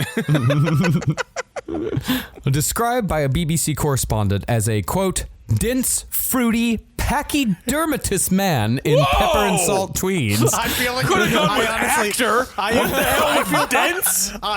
Purposefully triggered. I'm upset at that because I feel like technically you could. That is me. Dense, fruity, and pachydermatous. What the hell is pachydermatous? It sounds like he hasn't taken a Pachyderm dump. is a elephant, so I imagine they mean he is fat. He's just fat. They call him stupid, fruity, elephant-like man in tweed. So he's a big, gay, fat man. Yes. I think so. Okay. I think and he's so. on the hunt. And his name is Marmaduke, and he's hunting for the He Loch loves a Ness. monster. In those days, pachydermatous meant callous. Like, he's kind of a dickhead. Oh, Thick-skinned, I thought he was you know. fat. No, he was more my size. He was an actor. He wasn't a Fatty Back in those days, there was only one fat actor, and that was Fatty Arbuckle. Wow. Everyone else looked like me. We're about to get some fucking letters, dude. Honestly, that's because actors didn't have enough money to eat back then. They were humbled. Unlike now. Well, Marmaduke certainly sold the idea that these footprints were genuine for a period of time. But when the cast of the footprint was sent to the Natural History Museum in London, it was discovered that the footprints were that of a hippo. Marmaduke had taken an umbrella stand fashioned from a hippo's foot and made the prints himself. And apparently the foot in question is still in the possession of his grandson. Oh, yeah, that's dope as hell. I'd love to have that hippo's foot. Like, the idea of this Loch Ness foot. Because then you can say this Loch Ness foot table end. Yeah. Hell yeah. I mean, it has to have some worth now, right? Just because of its history. I mean, I thought it's cool. Of course. But as soon as the prints were discovered as fakes, Marmaduke announced that the monster was a seal and promptly left the area. So how I always get out. Wow. It's a seal. He yes-handed his way out of the scene and just left a bunch of disheveled, sad people. But his job was he did the show. What was his job? He did a show. He helped create. Yeah. He furthered along the Loch Ness Monster story one step. Why not alter the hippo footprint a little bit? I mean, it sounds like He's he an didn't actor, try. not a fucking prop master. Yeah, he's put a different kinda toe in there or lazy. something. Yeah. I mean, well, really what his job You know what would was... be creepy? 2 heels, no toes. He could have just done that himself. He could have. Technically, you could probably start doing this around various lakes. You could if I wanted to be a liar. Well, I mean, I think what his job was there was to actually just sell a few copies of the Daily Mail. He wasn't looking for long term or anything like that. He's there on the dime of the Daily Mail, so the Daily Mail can put Loch Ness Monster footprints found, and they sell a couple of extra editions that day. Oh, I see. It's a media lie. Yeah. It's always been there. They've always been there. Yeah, actually, it was much worse back then. So much worse. But this was not, however, Marmaduke's last contribution to the Nessie story, which brings us to the famous surgeon's photograph. Now, Now, the surgeon's photograph, which features the shadowy outline of what could be a long-necked creature poking its head out of the water, is the image that most of us conjure up in our head when we hear the words Loch Ness Monster. Oh, I thought surgeon's photograph. I thought we were talking about that one with the light bulb that was stuck in somebody's anus and they had to open that up. Do you remember? I thought that was for years. I thought that was the surgeon's photo we were talking about. Yeah. One man, one jar. You know, it was the one we used to show in the One for Us, One for You, where the guy had the light bulb stuck in his fucking asshole. And they had it nice and open, almost like it was a Cenobite. His butthole had the same face as a Cenobite. It did look his butthole looked very surprised. Yeah. Well, of course, because it was thinking. That's why it had the light bulb in there. I'm not a lamp. Yeah. Ooh. Well, for decades, this was the photograph people pointed towards as definitive proof that cryptids exist, placing it right alongside the Patterson film that supposedly captured Bigfoot wandering around the forest. But in 1975, the Sunday Telegraph printed a short article in which Ian Wetherill, Marmaduke's son, revealed that the surgeon's photograph was yet another hoax perpetrated by Marmaduke. Oh, Marmaduke's back at it again. He won't get out of the game because the game won't leave him. Why even have kids? What is this? Is ridiculous. Yeah, all they do is squeal. He snitched on his own dad. That's all they do is flip. Marmaduke was long dead by this point. Still. Oh, okay. I'll hold all of my fucking You have dogs. not held out any of your father's secrets. You have not held No, of course I know. You've It's called told material. so many of your father's secrets. I know Yeah. everything about your dad. Technically, I know what I would perceive to be criminal police behavior. Yeah. But the difference is that I'm a performer. Yeah. Well, Ian himself built the model using a toy submarine and wood putty, and he and his father drove up to the loch themselves to take the picture. Once the picture was developed, it was handed to a collaborator named Maurice Chambers, who then gave it to a gynecologist named Robert Wilson. And Wilson, the titular surgeon, then sold the picture to the Daily Mail and presumably split the profits amongst the participants. Well, the goal was that they thought it would appear to be far more, it would be more legitimate if a doctor went and told them that, hey, I have this actual evidence of the Loch Ness Monster. And so, but they felt It was that an OBGYN? Yeah, it was a gynecologist, but they decided to tell the newspaper that it was a surgeon because they also felt that saying that this was a pussy doctor's picture of the Loch Ness Monster it would make him like not believable, which I actually think would make him more believable. I know all about weird kind of wet things that are also dry. Depends on what kind of mood it's in. Yeah, it's weird. But it's interesting to see how they changed all that. But then when I found out it was a gynecologist, everyone started laughing. I just feel so bad for every woman that had to go to any gynecologist. Before especially like the men. 2005. Yeah, yikes. Because then it's like, how many times you go to the gynecologist and the guy be like, all right, up on the table then. And then he pulls out a telescope from across the room. Right. Pop the seas. Oh, my. Well, this is a horrible doctor. But the interesting detail about the confession is that when it was printed in the Sunday Telegraph in 1975, it didn't catch on at all. It came and went without any fanfare. Nobody knew about the picture except the people who read the paper that day. And it wasn't until 1990 that two researchers found the story and followed up. Unfortunately, by that time, both Marmaduke and Ian were long dead. Do you mean unfortunately or fortunately for the new Loch Ness Monster researchers that they found this and they didn't have the direct people to say that they made it up? Yeah, but Marmaduke's stepson, Christopher Sperling, confirmed that the photo was, quote, a load of codswallop and always had been. A load of codswallop. Wow. And he knew it. His grandfather's word. Absolutely. Also, what does that guy know what a load of codswallop tastes like? And he knew it for a fact because he had helped Ian to build the model. So it was it was a direct person who was directly involved in the building of it. We need to get back as a culture, as a people. Snitches get stitches. We need to bring it back. No, we don't. Yeah. Why not? Well, look just at Tekashi 6ix9ine. About cryptids. I think that's what where I'm saying. that's where snitches get stitches. It gets to a point where like let 'Cause us they're just lying. have, or at least like give me a day. If it's Loch Ness Monster Day, let's not debunk them today. Like if we're Not at today. Loch Ness I and feel we're the same on the way ship about and we're out there yeah. doing the fun touristy, let's all look for Loch Ness and eat a bunch of haggis dogs and shit like that. I don't want to debunk it that day. Don't do it that day. Give me till Wednesday. Really, the version of the surgeon's photo that is usually printed in articles and books is tightly cropped. When you look at the picture in its entirety, there is no doubt that it is merely a tiny model no more than a foot long, adrift in a gigantic loch. And when it comes to Nessie believers, the most common explanation when trying to tie it to the natural world is that the Loch Ness Monster is most likely a long extinct but very real creature called a plesiosaur. This is like in the Bigfoot communities when they're like, it is a long, these are the people that say it is more of a human ape than not, right? Like this concept of like, it's out there. We have to find a way to figure out what it is. And so this is a theory that might stick because I used a Latin name for a lizard. Oh, very cool. Now, this is a tempting hypothesis because we know for a fact that plesiosaurs did exist. But, they went extinct 65 million years ago, but they did actually exist. We have records. Unfortunately, but every fucking decade, something pops back up you never knew that you thought was dead. You know what I mean? Now we got those little oval sunglasses again. We're back to Jinkos. I saw Jinkos are being sold again. I did see a pair of Jinkos, yeah. Unfortunately, though, there are many reasons why no plesiosaurs exist in Loch Ness in particular.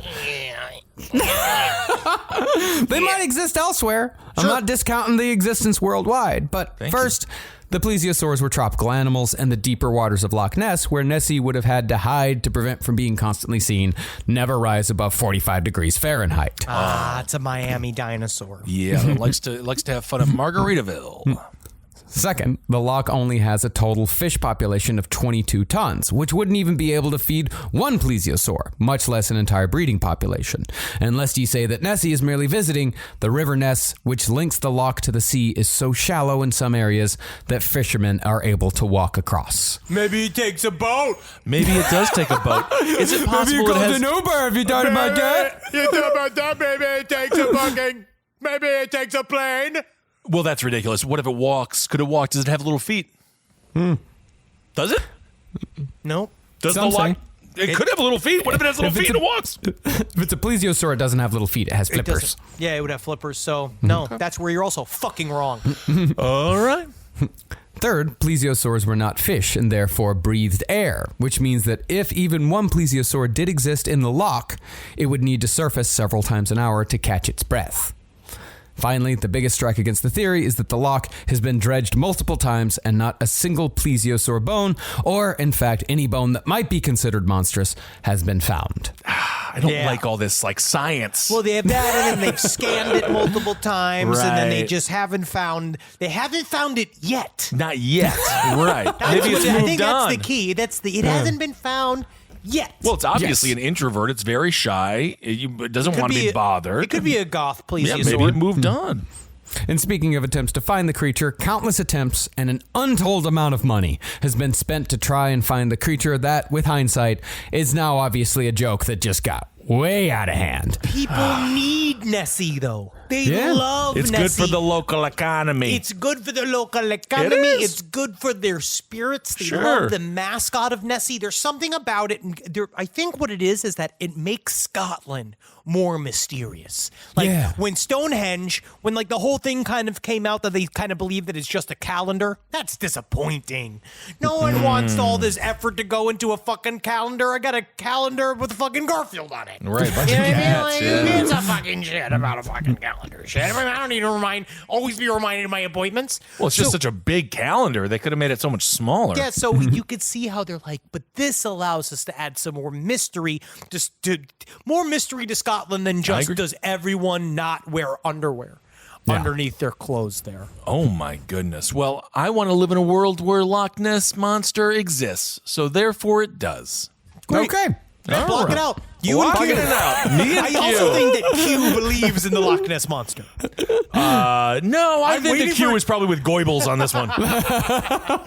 In 1934, a man named Sir Edward Mountain hired 20 unemployed men from the Inverness Labour Exchange to keep vigil around the loch for a month. And all they came away with were pictures of boat wakes, one photo of an ambiguous hump, and a month's worth of drinking next to the lake on a rich man's dime. That's what I'm fucking talking about, brother.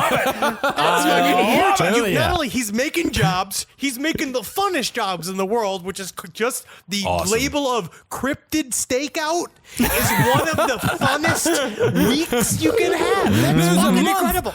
A month of getting paid £2 a day just to sit and drink and take pictures. I love it. What'd you see today, McGinney?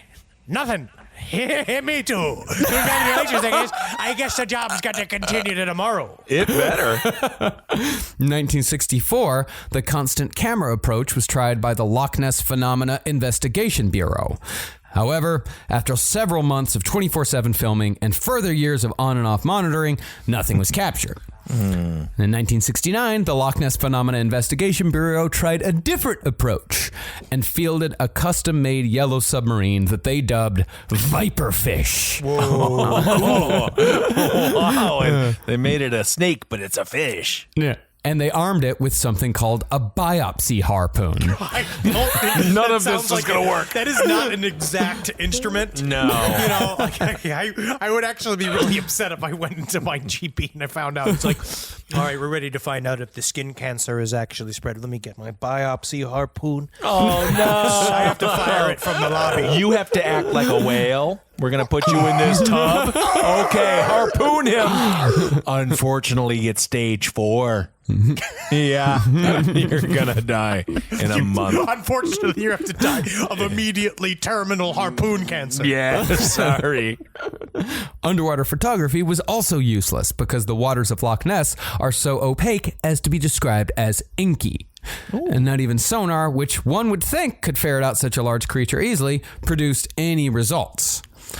Now, even with all these failures, there are still some who maintain that the creature is real. And when faced with the fact that the River Ness is too shallow for the visitation theory, they suggest that Loch Ness might be connected to the sea through underwater tunnels. Ooh. Could be. They've been talking about this for a while. It is intriguing, sure. It is intriguing. This was disproven in 1933. A long time ago. Yeah. What was that? It was disproven in 1933, yeah. By that frickin' dog? By that comic strip dog? Yep. Yeah, I don't believe him. No, it's simple science. Loch Ness is 50 feet above sea level. If there were tunnels to the sea, Loch Ness would have been drained of all water millennia ago. Why are we talking about all these tunnels in the sea then? Simple science. What are you, a butler? This is ridiculous. Ain't nothing simple about it. The Loch Ness Monster is real. It's gravity. It's just gravity. Gravity? How is it? How can something that's full of water be bigger than the sea level? It is the sea. You can't tell the ocean, and you can't say, "Oh, you're above the ocean level." And the ocean says, "I am the level. I'm the level. The lake is the level, right? You try to argue with us now. Now the tables have turned. Does the water evaporate? Water always goes now.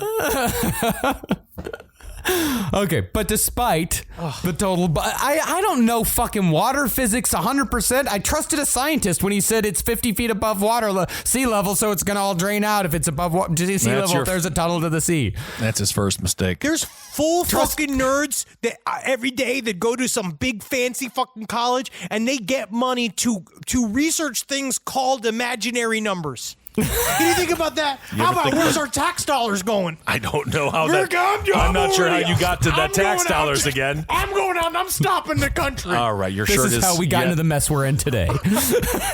Because I'm Marmaduke. But despite the total bust that is Loch Ness, there are plenty more lake monsters around the world that might not be so clear cut.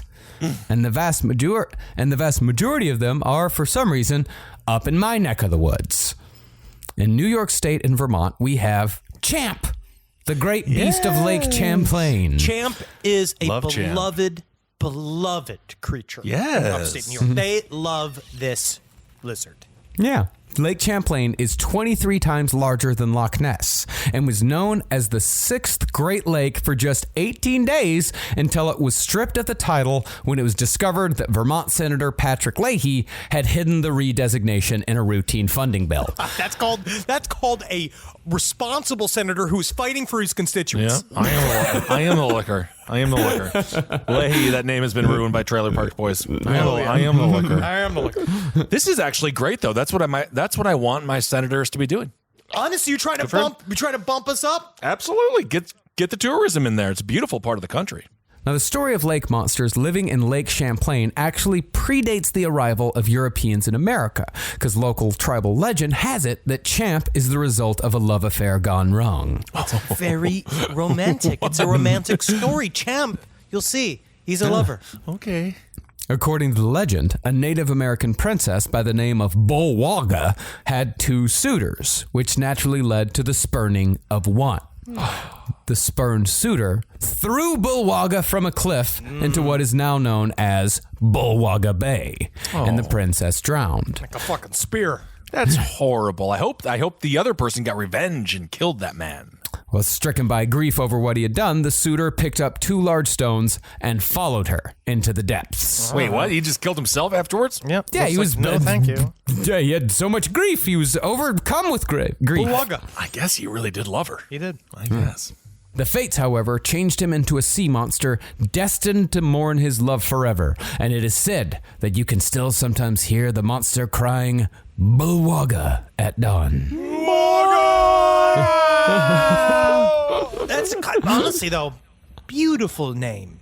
Bulwaga rolls off the tongue. It is kind of cute, but why would he be rewarded with eternal life as a cryptid? He's not. Well, but isn't that what the? I mean, it's so much more fun not to be dead. No, think about this. I was thinking about Cogsworth the other day, the clock man from Beauty and the Beast, right? And the trauma that would come from Cogsworth, the clock man, right, being made into an inanimate object for 20 years. Yeah, but at least a clock can stand tall. It knows what time it is. But you are a sentient man. You're a sentient gay man trapped inside of a clock. I don't think we know he's gay. He acts like it. Okay. And then he goes, I don't know what he does. I'm not sure. But then he goes every day, living this life, wanting to speak, wanting to yell, wanting to shit, wanting to come, wanting to take a walk, wanting to play a video game, can't do any of it. No. He's trapped in this form. Think about that man. Trapped in a lizard's body. Honestly, the clock is not even the top 10 worst things. You could be the toilet. You could be one of the little teacups. Then you're in prison because you're just in a to be used. They're used to be used. Who's going to be? The Beast didn't use them. The Beast used the toilet. But the toilet at least serves a function. That's the whole song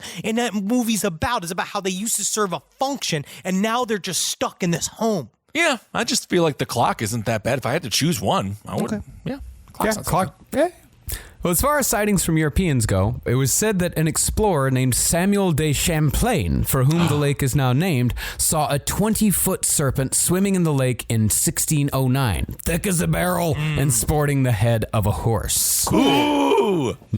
This, however, was completely made up or mistranslated in 1970 for an article in a magazine called Vermont Life. Oh my goodness, Vermont Life. What is that? Just one page stuck together with maple syrup that you can never open. It's a whole thing chastising you for buying the magazine because the magazine is a waste of paper. And then it's just constant pictures of that Bernie Sanders meme. Absolutely. I'm asking you to buy more flannel. Yeah. They have full flannel sections. It's a nice place. Vermont appropriate. It's a peaceful place. I love Vermont. It's freezing though. And they have a lot of guns. Yes, they do. They do. Well, most likely, Champlain saw a 6-foot-long gar, which to a European would be a fearsome fish indeed.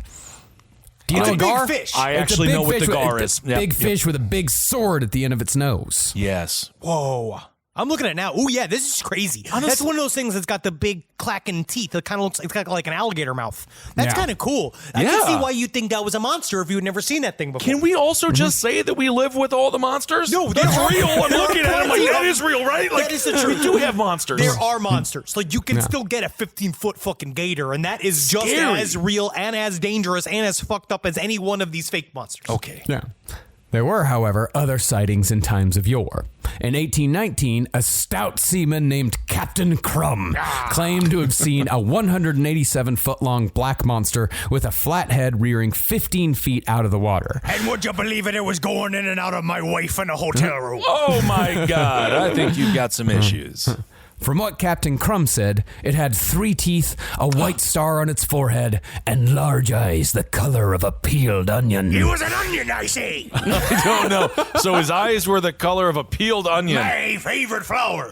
That's an onion. Well, that's not that. That's actually disgusting. At times, other people have reported Champ as gray, black, brown, reddish brown, or moss green. It's said to be drab or shiny, scaly or smooth, and sometimes slimy. It also possesses, depending on the sighting, fins, horns, elephant ears, moose antlers, glowing eyes, or alligator jaws. And alternatively, it also sometimes has none of these. Something for everybody. Or nothing for nobody. Yep. Look at that. That's us. That's cool. I love the idea of a sea creature with antlers. That is freaking trippy. But honestly, a sea creature would never have antlers. No, it would not need because it would drag in the water. Like, it would be difficult for them to swim in the water. That's Yeah, why a lot of times these fucking shit, Henry. I know that. Well, you want me to go put an antler on a goldfish right now, see if it grows into him? That'd be cool. I'll do it. Shape-wise, it's been compared to a giant snake, a steam yacht, a horse, a manatee, a whale, or a gigantic Newfoundland Labrador. Sure. Again, it literally is everything. I guess so. Most likely, though, Champ is logs. Champ is logs. What? Excuse Champ me? is logs. Champ is logs. Like Champ this is monster logs. is logs. Yeah, the monster is logs. The monster is logs? It is The monster- The amount of anger and rage that I feel towards both of you, Henry, you're actually within striking distance. I just can't believe we're here. You know what you do? The monster is logs? Every time you want to hit me, Kissel, you know what I suggest you do? Go outside of the door and just spin. It's kind of fun. It gets the rage away. All right, let's take a 10-minute break. I am dizzy. There was a lot of spinning and yelling. Yeah, but that was a lot. It's fine. However, in 2003, there was a compelling discovery. Okay, give me something. In that year, the Fauna Communications Research Institute, in conjunction with the Discovery Channel, recorded sounds in Lake Champlain that were similar to beluga whales or dolphins, even though neither are known to live in the lake. Okay, now we're getting there. Do logs do that? I don't know. As far as evidence goes, a Vermonter named Dennis Hall claimed to have caught a baby champ in 1976, a champling, if you will. Cute. Which, to him, looked like a snapping turtle without its shell. Sure. Ooh. The species was sent to a nearby university for study, but nothing conclusive was found, and the carcass ended up in a high school science lab where it was quickly thrown away. How'd you throw that away? That's so much fun to have. You could say you have a champling. You can name its name. You can have it stuffed. And that's like what a... Oh. Definitely shouldn't have thrown it away. That's good shenanigans. Absolutely. I hate when people throw out good fucking shenanigans. Why would they throw it away? They probably got stinky. They probably forgot to put... It's a bunch of high school kids. They could have put it in formaldehyde, sold it to the Mutter Museum, but nope. It probably got stinky, and you got to throw it away. All right. That's how all those kids get thrown away as soon as they get stinky. Okay. But regardless of what's in there, if anything, champ is technically a protected species. Because in 1983, the New York State Legislature apparently felt it was necessary to pass a law protecting champ from, quote, any willful act resulting in death, injury, or harassment. Well, it's very important that they focused on that. Oh, absolutely. Because the crack epidemic, it's like, oh my God, I'm just so happy politicians have been stupid forever. But but in a way, isn't it like?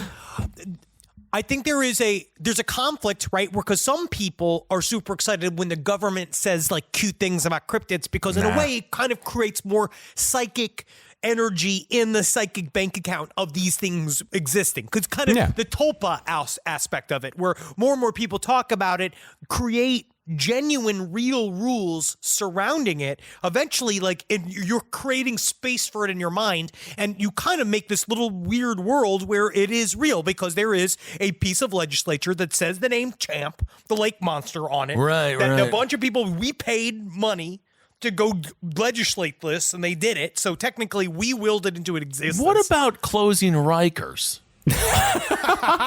Only if it was filled with champs.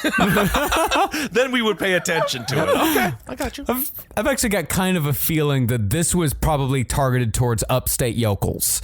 Guys throwing dynamite into the lake. Yes. Guys shooting shotguns into the lake. Killing everything in the lake. Literally just going out there. We are not a Great Lake for a reason, y'all. Because of our behavior. Because of what we do. We can't call it great. I love fishing by dynamite. People would just throw they would plug in toasters to their yacht and throw it in the water. Of course, try to kill it with it. We love to find new ways to kill things. I went on a fishing trip with my dad's buddies once, and I will not lie and tell you they did not shoot a gun into the water at one point when we were on the boat. Yeah, it makes sense. You actually probably wanted to do that. They were visibly intoxicated. Yeah, you're going to actually want to do that. They could have shot the boat. That would have been bad. Or each other. Yeah, actually, that's, you know what? Given the stories of your father and his friends, that's the most reasonable they have ever acted. I was just glad they were all having fun. Yeah. And not mad. Because whenever we got surly, then it got scary. Did you get to shoot the gun? No, but my dad did take me to the range a couple of times. It was next to my comic book store. I used to have really fun mornings. We used to go and I get the new Spider-Man 2099, and then I get to go squeeze off a couple of rounds at the fucking range. Okay. It was dope. All right. It's cool. Well, Lake Champlain isn't just bordering New York. It also borders Vermont. And Champ isn't the only lake monster in Vermont. There's Seymour of Seymour Lake, Willie of Willoughby Lake, Miss Crystal of Crystal Lake, and of course, Memphrey, the monster of Lake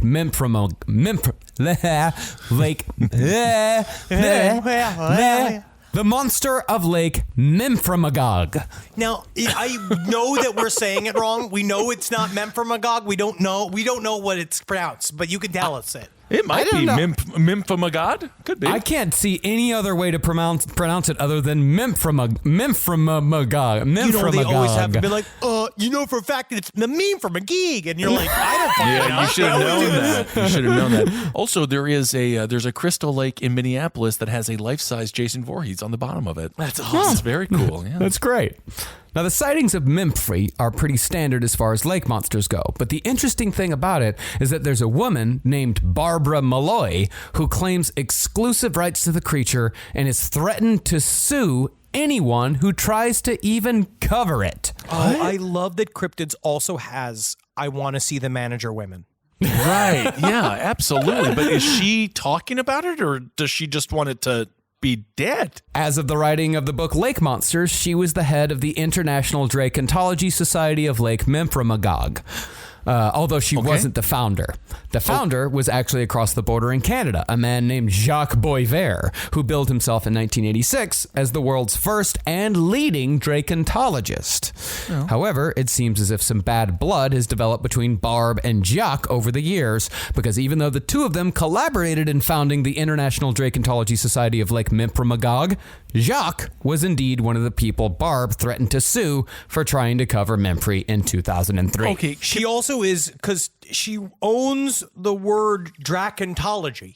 Right, Yeah, that's she the idea. owns it. So you can't say the word You can dracontology. own words like but that? You can look it up, but she doesn't understand is that you can't own the dragon spirit, because if you ask Quora, many people say they are dragons. I asked last night. There are people. This is true, because within dracontology, there is, we're now in otherkin world, right? This idea that people think that they're dragons. Sure. Now it is far more pervasive than it ever How many should have been. people think that they're dragons? I like that you use the word pervasive. As if it is an epidemic. It seems like it might be. How many people are we talking here? I would say up to a dozen. Up to it. That's That pervasive. is, and that's That is pervasive. That's a lot, because it's stuff like here, because on this website, according to esotericonline.net, the only source I could find for dracontology, because I think Barbara shut it all down. Do you have a personal spiritual dragon that helps guide you sometimes and dwells within you, ready to lend his courage and wisdom to you in a time of need? Keep the flame of the dragon as a light to see into the darkness, and remember that there are always more than one side to every coin and every situation. Your dragon is a treasure, so keep it close to your heart and it will help you guide you well. And I told Marcus, I sent him the pamphlet. You have to ask a bunch of questions, a questionnaire, to tell you how much dragon you are, how unique. What kind of you dragon are you, Marcus? I didn't answer all 100 questions. 100 questions? It is a 100 question long survey. I can read you a couple of I can read you just a couple of the questions, let's Ben, just see. if you want to hear. Sure, I'm interested. And it's all, have you ever? Oh. Have you ever signed your human email with your dragon name? Have you? I have not done that. All right, Have you ever been called by your draconic name? yeah, you I know don't have your one. dragon name? What is it? What is mine? Yours probably like Draco Fortonimus. Man, this is demeaning to me. Then have you ever hired a typist because you can't type it fast enough with talons? With your talons. Because you can't type it. Because Have you ever- I have to put have my you ever- talons away. Wait. Have you ever read a description of a dragon in a book and thought, hey, I'm not like that. I'm this kind of dragon. I'm a different kind of Have you dragon. thought about it? Now that's more in the realm of possibility. You know, I looked it up on Quora, which is the new Yahoo Answers. I know you love Quora. I love it. I just Yeah. looked it up. It's like, do people think they dragons? So this came up. Many people say they are dragons. Are they Okay. really dragons? And then mysteriously, What do they say? Draco Silvus answered. He said, "There are many who are dragons too. Yes, we dragons exist. We are the makers of the world. Peaceful, yet naturally predatory. Complete opposite of humans, which are prey, and now foe predators, and seek nothing more than to kill, unlike natural predators, who respect the life they take. I am really a dragon, while in this cursed body. My spirit speaks freely. I don't hold it back, so yes, although I have the body of this filthy, furless, and scale-lacking monster, it is only a puppet for my spirit. Once killed, my spirit will be let go. It can't be a forced killing. It needs to be natural. It's something called being Therian or otherkin. Yeah, I love that guy. I love the way he stormed the Capitol. I love the way that he stole all of AOC's shoes and is coming in them right now. That guy's great. Good for him. Well, for Barb's part, she claims to have seen Memphrey on several occasions, including one time in which she thought she'd captured it with a camera, but had instead taken a picture of a swimming moose. It's a goddamn moose! I was so excited I know to show what I the world saw! Memphrey. I knew I saw him. I knew that nobody else had seen him. So I went and I took a picture of him. And would you believe the moose getting the picture? I love that. Vermont, the land of the swimming moose. Yeah, but Very concerning cool. mooses, perhaps North America's most famous lake monster is Canada's Ogopogo. Yes. Second only to the Loch Ness Monster, Ogopogo has been seen over 330 times since the 1700s. However, Ogopogo seems to be a much friendlier, almost social creature, who is sometimes seen with the smaller creatures dubbed Ogopups. Oh, that's fun. But like Champ, the local tribes have a tragic tale to go along with Ogopogo. This one is not romantic. This one is merely murder. Why always tragic, though? Because they suffered a lot. The indigenous people suffered a lot. Yes, they did. We need to focus on the indigenous people much, much more in this country. Yeah, I mean, not many stories come from I had a good day, you know? Not yeah anymore. they can. They can. Yeah, John Krasinski. He Had a sold good- it. What a $20 good million. day. Yeah, $20 million. And he has not released an episode yet. No. Yeah. Because there's no Also- good news. Yeah, no, not at all. All right. Well, according to the legends, Naitaka, as the natives call it, was at one point a man named Kel Oniwan, who committed murder most foul by beating an old man to death with a club on Rattlesnake Island. Depends on what the old man did. If it was a murder most foul, he would have killed him with a chicken. Come on. This is why I'm not armed. I would shoot you right now, Henry, and probably try to shoot Marcus, you know. And probably, if it was a murder most foul, he'd probably try to hit him with a pigeon. I could He already put did it. any bird in there. Duck. Yeah, if Also, it was that's a murder water most foul, I probably I would don't have tried to think hit him with pigeons a... are foul. Yeah, they are. They're a bird. Not all birds are foul, No. are they? I don't. Yeah, all birds are foul. I've become derailed in my own mind. I'm not sure of I anything. think that all birds are foul. We can't stop to look Don't it up. look at it. We Don't can't. look at it. I will not. I will I'm not. sorry. look We'll it up. answer it on Side Stories. Well, as punishment, the gods made the murderer a restless creature who would forever haunt the scene of the crime. Since then, Naitaka guards Rattlesnake Island, extracting a toll of gold, tobacco, or animal sacrifice from anyone looking to make the journey. Cool. So that's he- like what that's dragon behavior. He got rewarded. That He is dragon-like murdered a bu- behavior, yeah. He murdered a bunch of people and then got to be a cryptid that was forced to be fed and given tobacco. Otherwise, he was going to murder again. This is a reward. Okay, so all of this is an extension of the fact that you just wish that you didn't have to work. work. You know what I mean? No, Like, you wish that you could have any idea become how a hard it is cryptid. to be a cryptid? You just are. It's so maybe it's because how He many swims people all have day. called you a Bigfoot or have said this about you that you just No, have this idea that it's just living 'cause- in a lake with no responsibilities is the most incredible fate for Number anyone. one, you have to swim every day. You don't think that that's easy? That's very hard to do. It's true. That's very hard. And you have to eat? No, you do have a lot of responsibility. You're the star. You think that people are going to Nessie to hang out with the person who owns the store that has like the Nessie trinkets? They want to hang out with Nessie. That's true. true. He does make That's a true. point. The That cryptids is are the true. star. They're the Drake. Yes, they are the Drake. But what's interesting about Naitaka is that a petroglyph from 1700 BCE depicts a vertically undulating water monster that is remarkably similar to the descriptions made by people who claim to have seen Ogopogo in the 20th century. Almost 4,000 years later. Undulating. But honestly, Yes.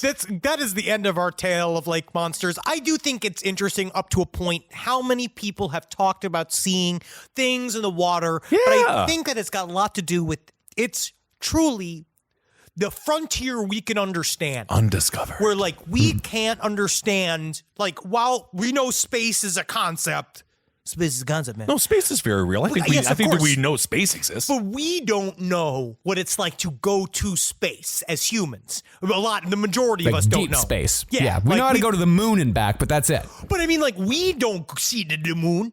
We don't leave in it. We don't leave in the shuttle.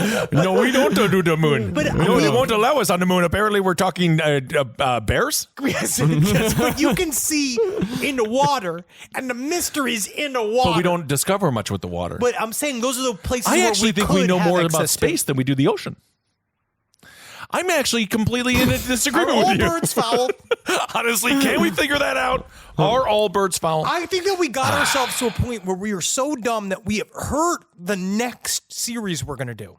Honestly, folks, I think that you we got to have have a got- little palate cleanser for your brain as well. And lake monsters, again, as I said in this episode, it's more fun to believe that they exist. And we don't know what's down there. And we don't know if the bloop is getting bigger and bigger because we keep on feeding it plastic and maybe it loves plastic bags. And if it does, could it's love really, plastic. really, I hope it does because it has a lot of them that it can eat. But also, we think that there's just plenty of knows? monsters that are in the water that you can see that we know about that are scary. It's so horrifying. Yes, over time, I imagine some people did see a great white shark or saw a big thing and they thought it was a lake monster. Or they did see a big, massive super squid and they thought it was a monster. So Yes, these they animals, are monsters, they are aren't out they? there. I don't know. Marcus, what do you think? How scared are you of the of water? Are you super? Because you're a land-based animal. You're a No, Texan. I love water. You like water, okay? Yeah, I love it. No, I grew up near a lake, and I'd spend Oh, I most didn't of my know that. child. Yeah, I spent most of my childhood in a dirty brown lake, Lake Stamford. It was fucking filthy. You couldn't see a foot in front of your face. I love that place. Well, that explains why you like it so much. I yeah. don't. I am not a lake So guy. nice sounding. Like honestly, I'm not a lake guy. I like a I nice like moving. beach. I like rivers. I like moving water. I specifically only enjoy the Gulf of Mexico. That's just your quabble wobble spirit. I mean, it's just the truth. He's, man, you got that fucking water like glass, so you can sit out there with the fucking Corona, or you could sit out there with the fucking Paradiso, and they don't it don't even get bobbled too much while you're laying out there in a tube, man. You spit in there, you listen to this fucking Hagar, man. Have a good time. Well, we hope everyone had a good time listening to this episode. It was certainly educational in its own fun way, because the interesting thing about myths, it keeps us going as a civilization. We've had myths forever, and what more fun to keep the kids from drowning than telling them there's a demon in the water. I mean, that's how or you a keep 'em cryptid out. in the water. I mean, that's basically probably what all this is, right? Like parents be like, "Don't go in there. There's a monster in the water, so don't drown." It's probably as far as the folklore, as far as how the folklore develops, that's 100% where it all comes pretty much from. always yeah. the don't Yeah, it's try to keep your cautionary kids tales. alive. Yeah. That's it. Yeah. Don't hop on a strange horse. It's especially if it's sticky, and again, that's why your grandfather's not allowed over here. Yeah, because if that horse is sticky, that horse got into the soup. Oh my god. Guys, This next series we're about to do is it's the aforementioned, many mentioned times, the big redo series. We're very excited for you to be experiencing it. Yeah, that's right. We'll be doing Lake Monsters again next week. And again. We're doing actually Lake. That's a big year. This is the year of the Lake Monsters. The year of Lake Theory. Yeah, Lake Theory. We're doing Lake Theory for the next 10 episodes. Oh, can't so wait. it's going to be huge. No, I have not been. We lost a bet. And now we're stuck. We're the Lake now Show. Technically, we have to do it. we got a big message from Spotify. Swedes love stories about seaweed, and that's all we're doing from now on. It is just for the Spotify people in Europe. But no, guys, we're so excited for the next topic because it is near and dear to my heart.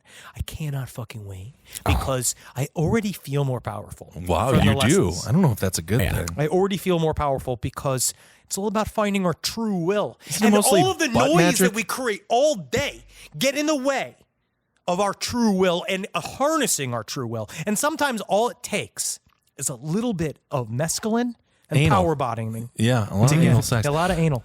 Also, we so obviously, as most of you are, as most of you know, we weren't able to do the book tour as of right now. That has been canceled. We're not upset about it. I fucking love it. Who knew? I wanted you're more happy? vacation time. That's what you've been screaming about. That how you were like, I'm so happy to be home. I'm so excited to not go on that tour and not see all of our friends on the road and not have all the fun and not do all that. It's gonna be great. That's right. I've let it go and I've put it behind me. Yes, that's I've let very it good. go. That's it. So Marcus has done a very good job.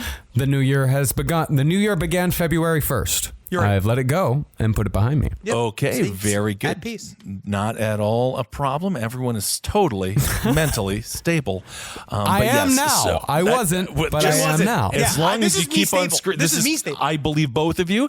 And so, yes, that is what it is. And we love you guys. We can't wait to see you. And later on this year, we're just going to see you. I don't care. I'm just done. Next week, we have an announcement that will be made. That you will see, and we're going to start because we are getting there. We're getting there. It's almost done. Thank you on straight up. Just want to say thank you to everybody who's stuck with us.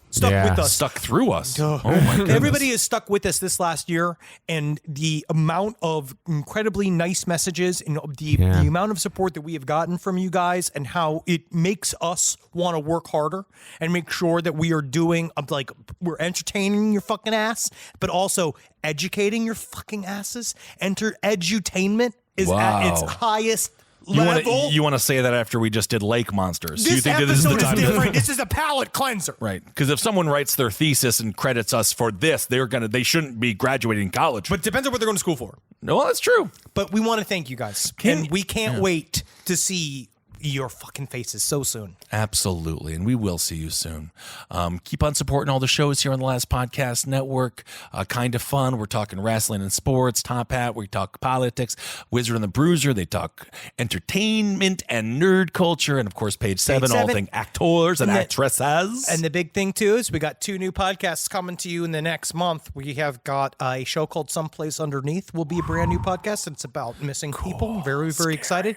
And then we are doing Holden McNeely and I have listened to the crowds. And if you listen to the crowds, you guys would probably commit suicide. We know that you guys are interested in traversing the faint within a faint within a faint that is the world of Dune. And Dune Cast will be coming to March 8th. And I will tell you what, my brain is deeply split right now between the world of Dune and our next topic. And I think it's making me better. Yeah. Wow. I'm actually going to, you know what, Marcus? We're going to take that information Henry just said.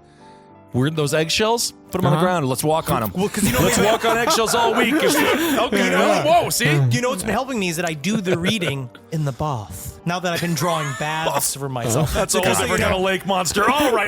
No one wants to hear about how you draw a bath for yourself. God, that's disgusting. Yeah. And also don't forget about No Dogs in Space. Of course. The entire first season now available for listening on all platforms. People are loving it. We got new merch for that fucking bullshit. He's already agreed. He said that he has struck a truce with me and Kissel, and he is going to be doing the Marshall Tucker band first up in the next series. And we just want to say thank you guys so much for your support and helping us. Starting with Marshall Tucker band, moving on to the Oak Ridge Boys. Yep. After that might be Bob Seger. I don't know if we can handle Bob Seger yet. Honestly, Bob Seger would be amazing. Yeah, but definitely Arkansas. Oh yeah. People call Bob Seger a sellout? Because of Like a Rock.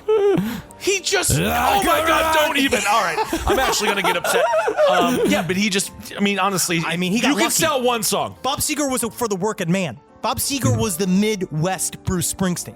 He really was. And Bruce Springsteen. He's the Milwaukee, South Jersey, what was his name? The other guy. Bon Jovi? Yep. Tom Petty? I'm just taking that. That's where you have to end. Hail yourselves, everyone. Hail Satan. Oh, hell, Gaten. Magustalations. Hail him. Hail me. Hail us. Yeah, hail him is too, that's scary. You Yeah, can it put is very anything in scary. there, yeah. Anybody in there? This show is made possible by listeners like you. Thanks to our ad sponsors, you can support our shows by supporting them. For more shows like the one you just listened to, go to lastpodcastnetwork.com.